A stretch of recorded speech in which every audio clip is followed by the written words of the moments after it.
But the old mosque it was facing Petra. The great mosque in Baalbek in Lebanon, it's facing Petra. The great mosque of Sana'a in Yemen, capital city of Yemen, look at the date, 705. The Qibla was canonized in 624. Muhammad died in 632. We're into the 8th century now, 705. It's facing Petra. The Al-Aqsa Mosque, and this is interesting because here you have the Dome of the Rock right there, and here you have the Al-Aqsa Mosque, and here is the great enclosure. The entire enclosure, including the Dome of the Rock and Al-Aqsa, that's built in 691. This is built in 709. See, you see almost 20 years between these two buildings. They're both facing Petra. The whole citadel is facing Petra, and it's still facing Petra today. Here's the Damascus Mosque in 709. It's facing Petra. The Anjar Mosque in Lebanon, 714. It's facing Petra. It should be facing Mecca. The Mosque of Umar Basra in Syria. Look at the date, 720. We're almost 100 years later. It's facing Petra. It should be facing Mecca. Finally, in 727, the Banbor Mosque in Pakistan. Finally, it's got the right direction. But remember, the Qibla was canonized in 624. We're talking about over 100 years later. They finally got the right direction. However, in Syria, in 728, here you find a mosque that's not facing Mecca or Petra. They got a real confusion going on there. And when you get down to this one, this is really interesting. This is here in Amman in Jordan. Here you have the older mosque, which is built in 700. It's facing Petra. And then a newer mosque is built in 740. It's finally facing Mecca.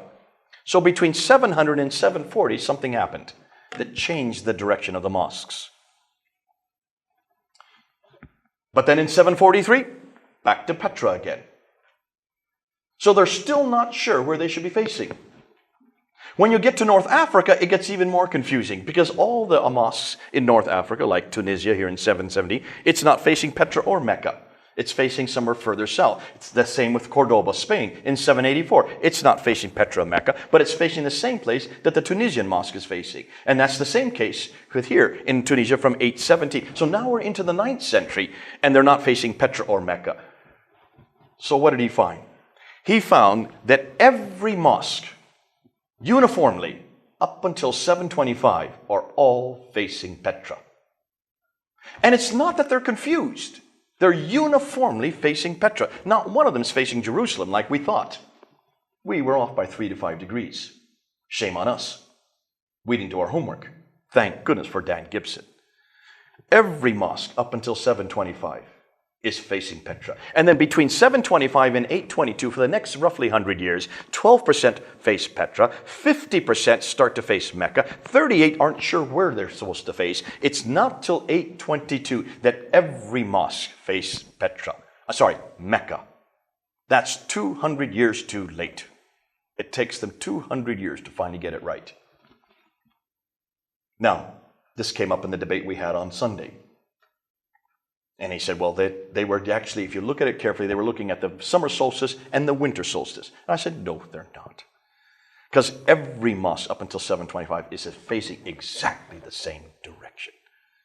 He says, well, they didn't know direction very well. I said, listen, these were camel herders. They had no roads to follow. There were no macadam in those days. How did they find their route? How did they know to go from oasis to oasis on shifting sand? They used the stars. They knew exactly direction. Otherwise, they would be dead. But the fact is, they knew their direction well. That's why every mosque from all these countries, even as far away as China, were all exactly facing Petra, uniformly. Now, take a look and you can see why they're facing Petra. And you'll see why Petra is so important. There is Mecca, that's Petra. How many people here have been to Petra? Anybody at all been there? None of you? Okay. If you go to Petra, you will find it's a city of tombs and temples.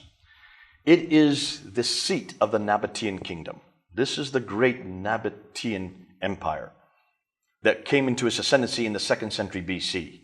The Nabatean empire is where we get Arabic from. Arabic comes from Nabatea.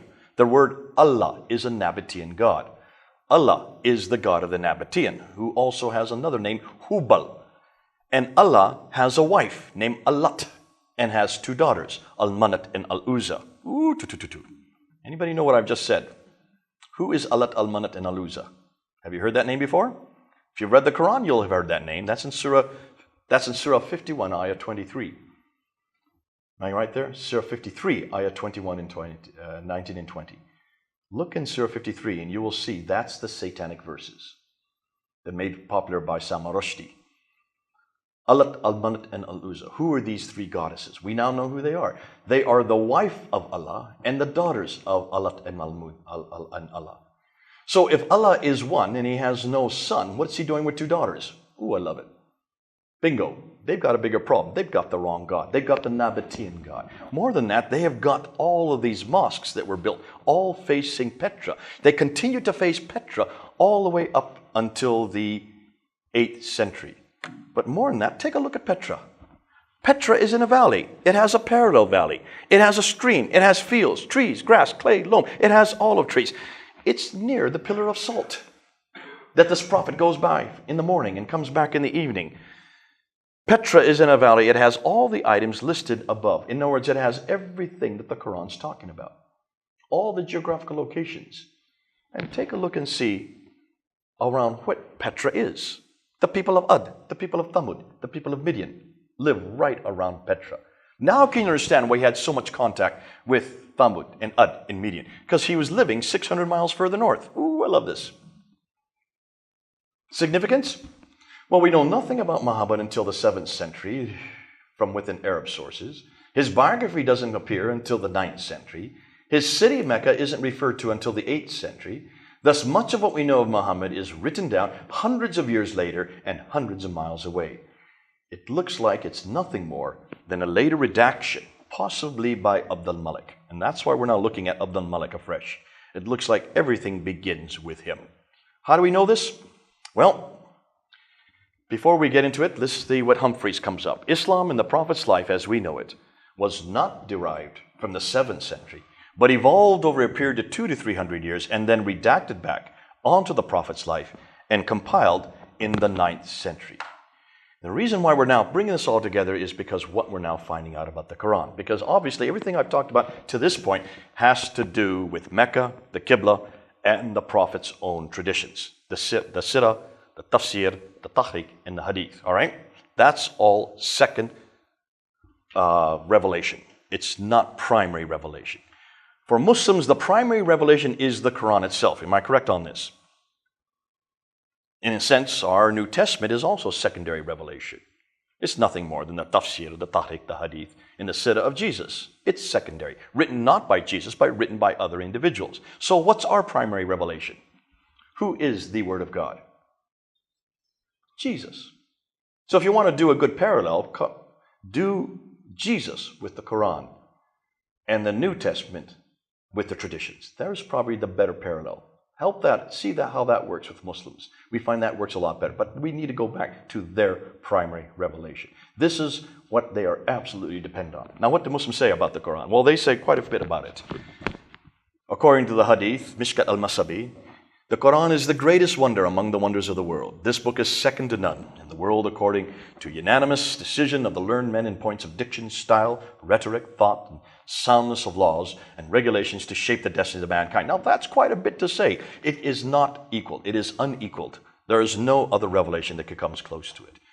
You'll find many times whenever you get into a debate. I remember doing a debate at Trafalgar Square with Sheikh Omar Bakri Muhammad, who is the leader, the creator of the Muhajirun movement, now Islam for UK, that Anjum Chowdhury is leading. But he was the one that created it. And we did a debate there back in the 1990s at Trafalgar Square. And he had 5,000 Muslims that he had brought together in August, a Saturday in August. And he had me get up onto the plinth with him. And he decided to do a debate, an impromptu debate, in front of these 5,000 Muslims. And he made this claim. After I'd said quite a few things against the Quran, he says, okay, Mr. Smith, show me a surah like it. Bring, therefore, a chapter like it. Bring anything that can equal the Quran. And I just opened up my Bible and opened up to Psalm 23. And started reading Psalm 23 in the microphone. They turned off the microphone. So I stepped forward and I used my speaker's corner voice. If any of you come to London on a Sunday, you'll know how loud a voice I have. I have the loudest voice down there. After 24 years, it's got louder and louder and louder. And I just continued, finishing up Psalm 23, turned towards him, and I said, you show me a surah like that. Show me anything in the Quran that can equal Psalm 23. And I could have done any of the Psalms. I could have gone to any one of my favorite chapters, 1 Corinthians or Matthew 5, and it's superior to anything you'll find in the Quran. they asked me to leave the stage. But you can do the same thing. Don't walk away from that claim. They will make it. They will say that nothing equals the Quran. Here's the 5 questions you need to ask, and it's just 5 simple questions. And you'll find that the Muslims have to say yes to all 5, the first 4. First question is it eternal? What will Muslims say to that? No? Absolutely. Every Muslim, whether they are radical, nominal, or liberal, have to say it is eternal. The Quran says it itself in Surah 85, Ayah 22.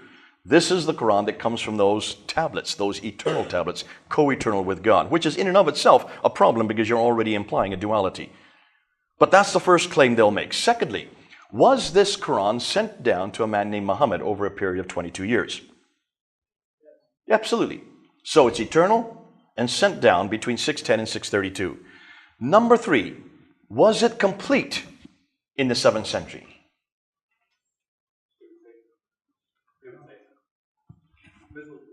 Absolutely. Every Muslim, whether they are radical, nominal, or liberal, will say, well, maybe the liberals won't. But there's very few liberals left anymore. Almost all of the Muslims, 99%, will say, absolutely. It was compiled during the time of Uthman in 650, roughly 18 years after Muhammad's death. So, eternal, sent down, complete. Number 4, has it been changed? Is it unchanged? Absolutely, it is unchanged. So everything we see in the Quran today, every line, every consonantal, every diacritical mark, even some will say the vowelization, all of this is exactly the same as that which is in heaven, which was sent down to the Prophet over the 22 years, then compiled by Uthman. So just remember those 4 words. Eternal, sent down, complete, unchanged. This is so easy.